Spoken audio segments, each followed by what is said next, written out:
A few Christmases ago, my mother-in-law gave me a subscription, a year subscription, to a neat little magazine. It was called Reminisce.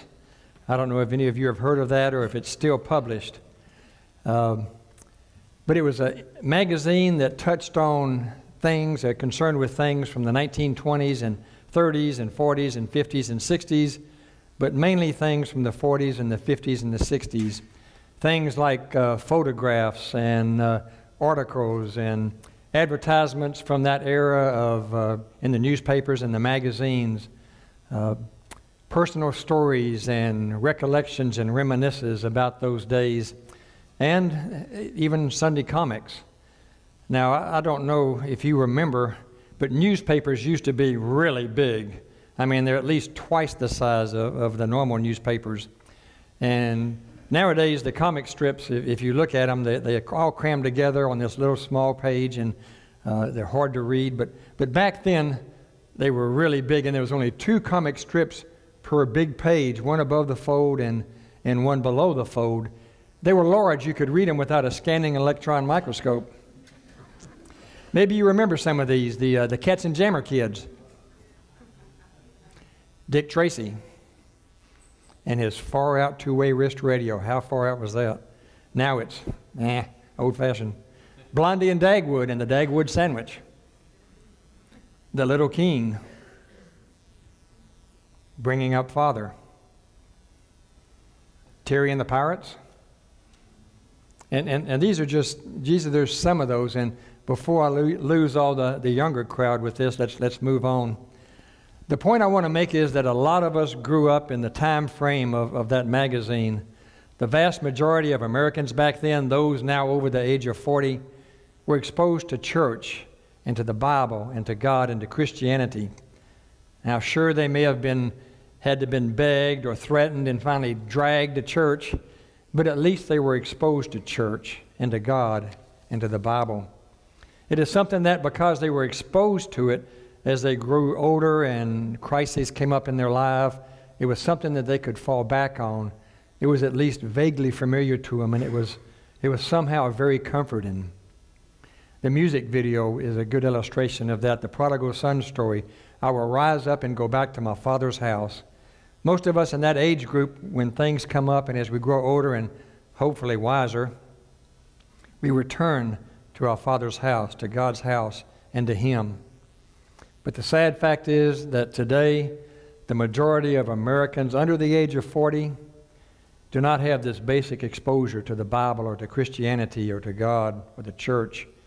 It's not in their background, nor does it occur to them that they should turn to it and explore it.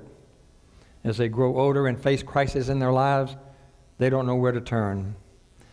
These people under 40 that have never been exposed to church are called postmoderns. And where in the past churches could pretty much rely on folks returning to their faith and to churches as they grew older, that's not the case with postmoderns. They don't know. So it's important, therefore, when we have these postmoderns visit our church, that they see how the Bible and Christianity apply to their daily lives. They need to see that the Bible is not just some ancient, irrelevant book, and that Christ is not just some figure from the long ago past, but that the Bible is a wonderful guide to everyday living, and that Christ is alive and present and now, and can make a huge difference in their lives and the lives of their families. That's why my messages may seem a little bit different than what you've been used to. I want to make the Scriptures come to life and to show how we can apply them to our daily lives and how they can improve our lives and improve our families. So I hope you'll continue to bear with me. For if we want to continue to grow this wonderful church, if we want to continue to attract younger people here so that the church will be alive and vibrant for many years to come, I strongly feel this is what we should do. You know by now that I treat the Bible as a whole, the New and the Old Testament. But wait a minute, I'm getting ahead of myself. Before I get to my message, I'm going to tell you a true-to-life adventure story. I'll tell it in a format that most of you may be familiar with. So, with apologies to Paul Harvey, you know what the good news is. In a minute, you're going to hear the rest of the story. Jack and Jim and Pete were close friends. All three were blue-collar workers, much like these guys in the picture here. The three of them had joined a big men's group, and this group would often go on long hikes together. And these hikes, these excursions, would often take days and cover many miles. And of course, they always had the best guide they could get available. He always knew instinctively which direction to go and would unfailingly get them to their destination. They came to trust him, and to trust him so much to keep them from getting lost that he was the only guide they used. Now, it's human nature when you're around the same group of people long enough, you develop favorites, pets. Well, the same happened here. The guide picked out three guys that he really thought he had come to know and respect, and they were his favorites, the three blue-collar workers. So one day when this men's group was all together, the guide drew the three of them aside and asked them if they'd like to leave the rest of the group behind and go on a hike just with him. He promised them a great adventure, one they would never forget. He said he would take them to a spot that had never taken anyone else to. The idea intrigued the men. They asked the guide, "When do we leave and what all should we take?" The guide said, "We leave at once and only take a little bit to drink and something to nibble on." The three men looked at each other. As experienced hikers, they knew you should always plan and always pack for every contingency that might come about. But he was the best, and they trusted him. Now, here's another case where women are smarter than men.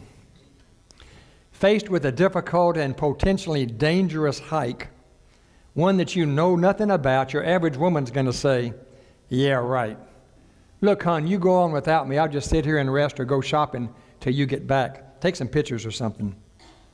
With men, if no one else backs down, it's an unspoken double dog dare. We're kind of stupid that way. Well, no one backed down, so the four of them set off. At first, the going was easy. It was level terrain, and there was a lot of conversation and joking and laughing, but after a while, the terrain started sloping up a little bit. Soon after it did that, the conversation began to lag. Finally, the going became so steep that they had to switch their paths back and forth as they zigzagged up the mountain. No conversation now, just pants and grunts and the clatter of loose rocks underfoot and the occasional, "How much further?" The guide always seemed to know when they were just about completely winded, and he would say, "Let's stop here and rest a while." So they'd sit down and admire the view of the countryside that was now far below them. Then off they would go up the mountain again. Finally, they came to a small clearing. There was a flat place, a little plateau there. The guide told Jack and Jim and Pete to sit down and rest a minute. He would go on up ahead just a little bit.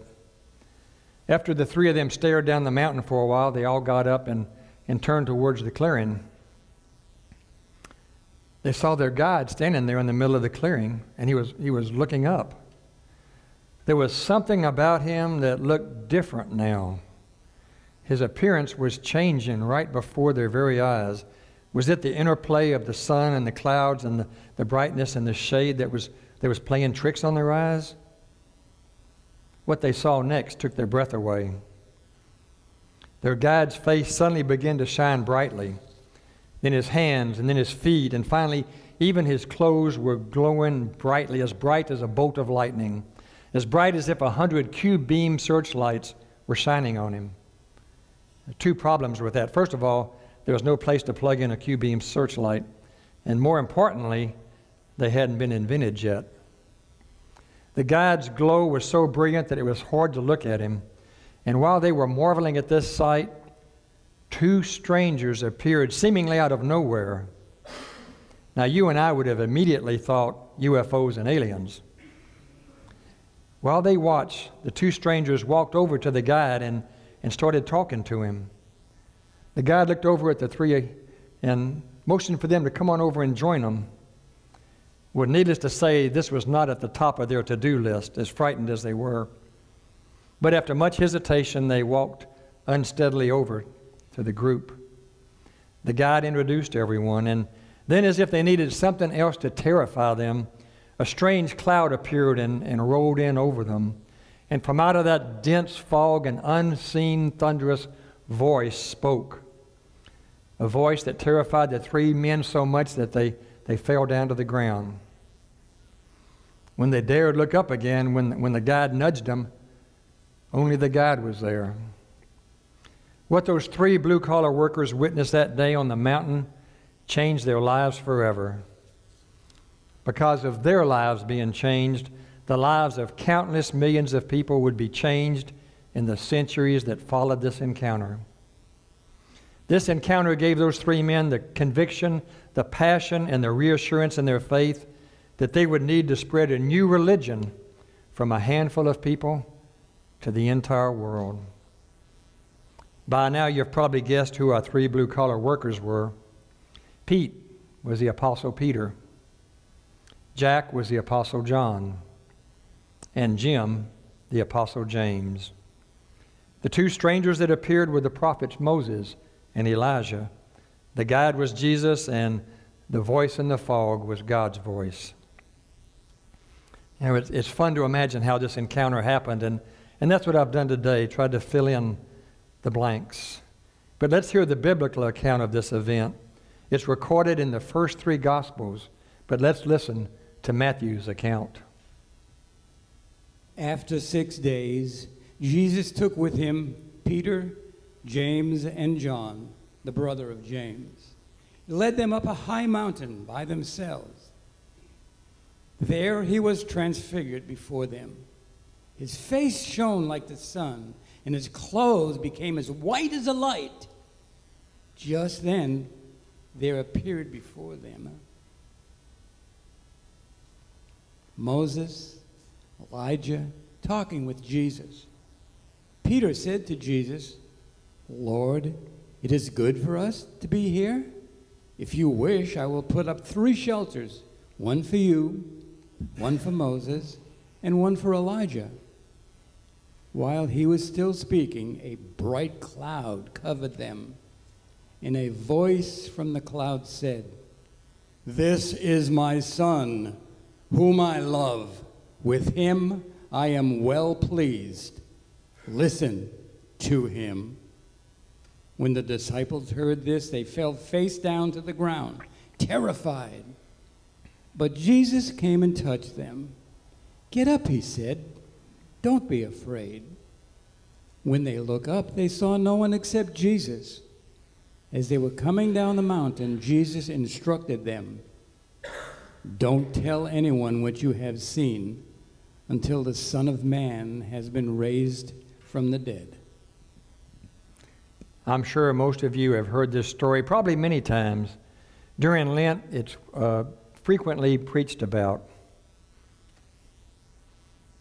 The main focus of the story, though, is almost always on the transfiguration of Jesus. What I want to talk about today is the importance of what was going on in the background.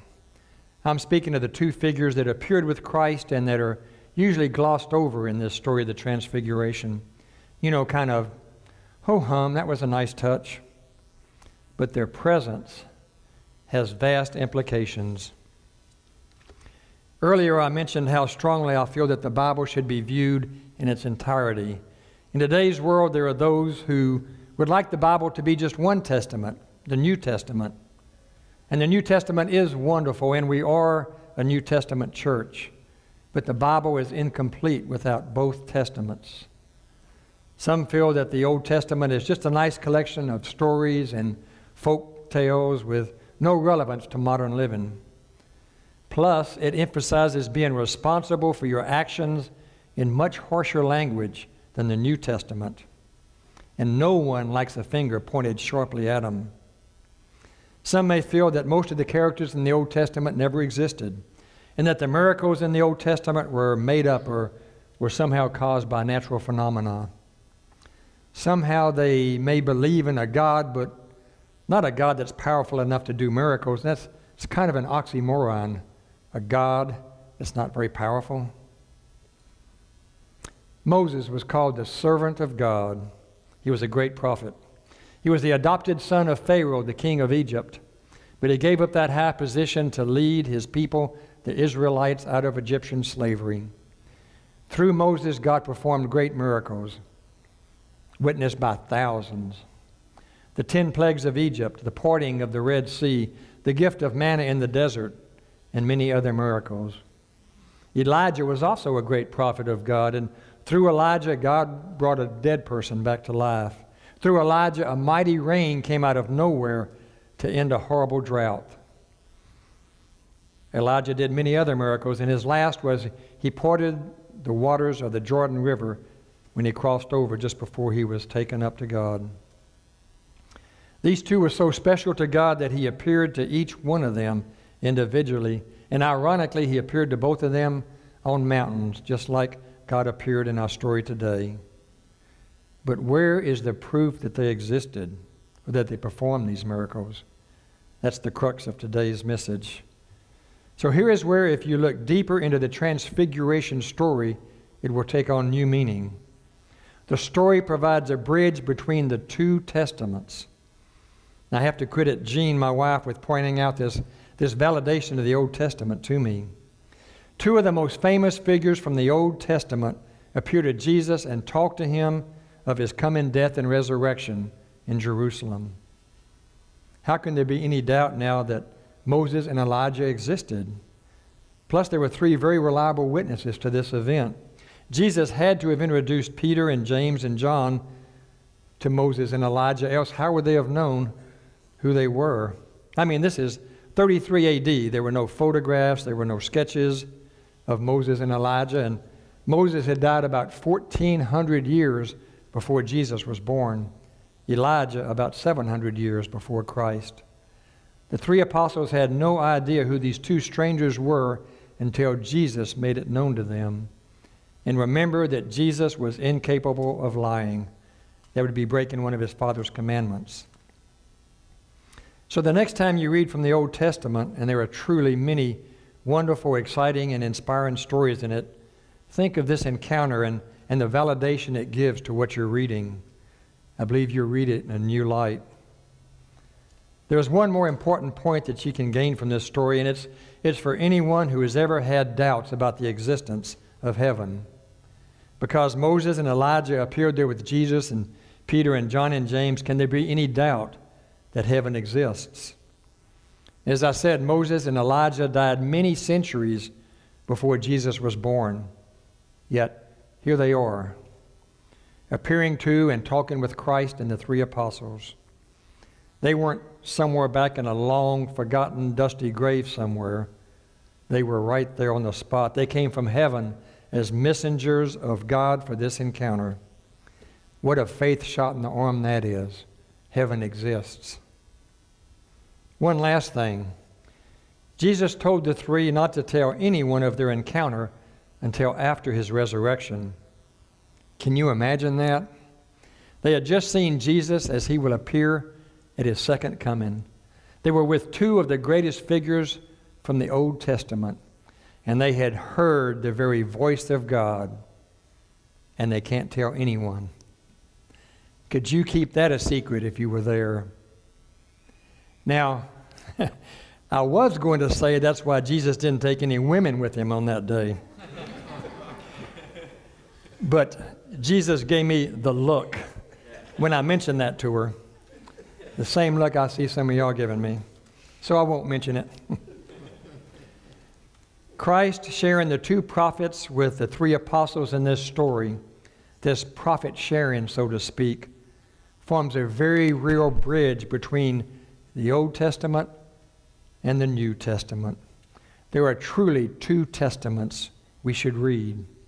Together they complement each other and form the complete Bible. Reading and believing both testaments makes you a complete and a mature Christian. And now you know the rest of the story. May God bless this message to each of you.